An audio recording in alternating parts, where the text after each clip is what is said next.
Hello guys, എല്ലാവർക്കും നമ്മുടെ ചാനലിൽ സ്വാഗതം. ഇന്ന് പറയാൻ ടോപ്പിക് എന്ന് പറയുമ്പോൾ റിയൽമി 15 പ്രോ ഇറങ്ങിയിട്ടില്ല. Set July 24 ഇറങ്ങുള്ളൂ. പക്ഷെ ഇതുവരെ ആരും ആ ഫോണിനെ പറ്റി ആരും റിവ്യൂ ഒന്നും ചെയ്തിട്ടില്ല. അപ്പൊ നമ്മൾ ഫസ്റ്റ് ആയിട്ട് റിവ്യൂ ചെയ്യാന്ന് വിചാരിച്ചേക്കാണ്. അപ്പൊ എത്രയും വേദിക്കാണ് നമുക്ക് വീട്ടിൽ കിടക്കാം.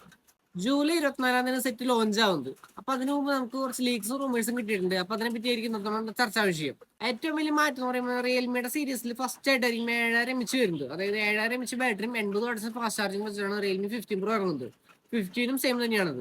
റിയൽമി 15 പ്ലസ് 3 സെറ്റുകളായിരിക്കും വരാമെന്ന് വിചാരിക്കുന്നു. പക്ഷെ റിയൽമി 15 പ്രോ പ്ലസിനെ പറ്റിയ ഡീറ്റെയിൽസ് ഒന്നും ഇതുവരെ കിട്ടിയിട്ടില്ല. ഇതിന്റെ ബാറ്ററി നോക്കുകയാണെന്നുണ്ടെങ്കിൽ 7000 mAh നല്ല വലിയൊരു ബാറ്ററിയാണ് വരുന്നത്. മാത്രമല്ല 7.69 ഇഞ്ചിന്റെ തിക്നെസ് ആണ് ഫോണിന് വരുന്നത്. മാത്രമല്ല ഫോൺ IP69 റേറ്റിംഗ് കൂടിയാണ് വരുന്നത്.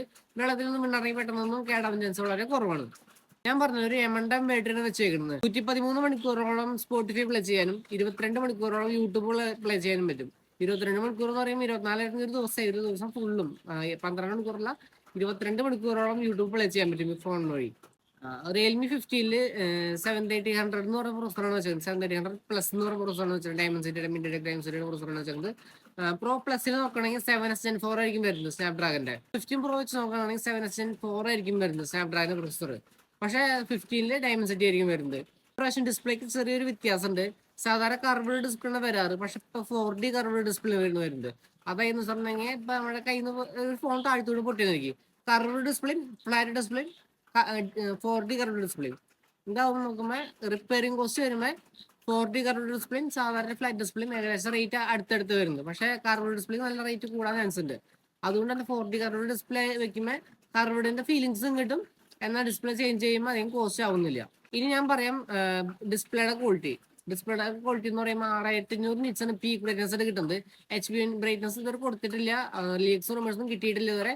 പീക്ക് ബ്രൈറ്റ്നസ് 6500 നിറ്റ്സ് ആണ് വരുന്നത്. 6500 നിറ്റ്സ് എന്നൊക്കെ പറയുമ്പോൾ മരുഭൂമിയിൽ പോയി നിന്ന് ഫോൺ നോക്കിയാലും നല്ല വെളിച്ചത്തിൽ കിട്ടും.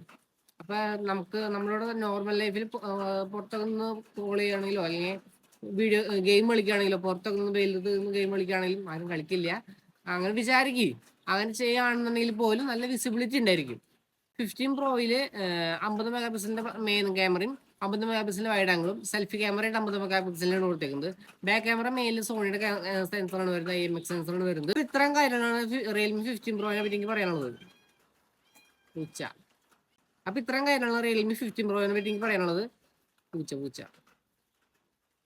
അത്യാവശ്യം നല്ലൊരു ഫോണായിട്ടാണ് റിയൽമി 15 പ്രോ വരുന്നത്. നമുക്ക് വേഗം ലോഞ്ച് ആവട്ടെ. ലോഞ്ച് ആയതിനു ശേഷം ചെറിയൊരു ഷോർട്ട് ആയിടുന്നതായിരിക്കും. പൂച്ച. അപ്പോൾ ഓക്കെ, ബൈ.